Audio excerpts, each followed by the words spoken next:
Hello everyone, welcome to this video. In this video, we'll be solving this question which states that suppose G is a group that has exactly 8 elements within it which are having order 3, right? So let's call the element as A, B, C, D, E, F, G and H. These are the 8 elements which are having order 3, correct? So what does it mean? For A to have order 3, we mean that the order is 3 here, correct? So we mean that A cube is equal to E.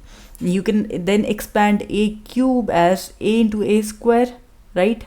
And then from this expression you see an element into some other element gives you identity. So what does it mean? That the two elements are inverses of each other. So that means A inverse is what? It is A square, correct?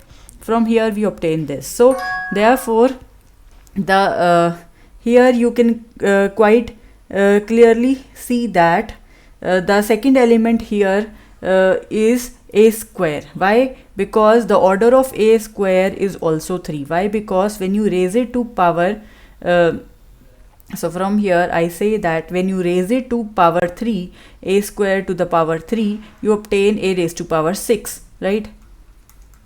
Which you can write like this: A cube raised to power 2, right? What is A cube? It is E. Why? Because the order of A is 3, right? So it is E square, which is E. So here, from here you can also see the order of A square is E. So among these 8 elements we have the one element is A, the another element has to be A square, which is what? Which is A inverse basically, right? So this also has order 2. So that means we are if we fix one element having order 3, then the other element automatically becomes its inverse, which is also having order 3, correct? So using these two elements and the identity element, we can construct a subgroup, right? Let's call that by the name H1, which has the elements A, right? A inverse is basically A square, and E, which is the identity of the group.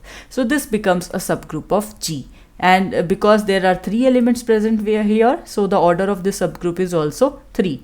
So that means we obtain one such subgroup, correct? Now how many elements are left with us? We are left with the 6 elements which are having order 3, correct? So from these 6 elements, by the same argument, if one element is B, another would be B inverse, right? And what would be B inverse? It is B square.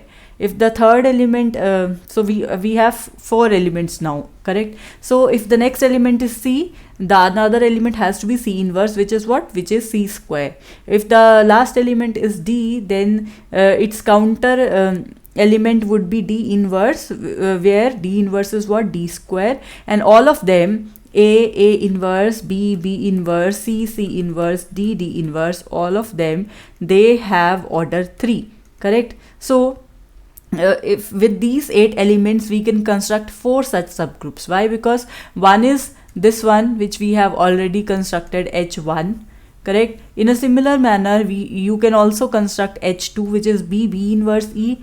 In a similar manner you can construct H3, which is C inverse E, and H4, which is D inverse E, correct? These 4 as your given subgroup. So I hope you understood this question well. That is it for this video. Thank you for watching.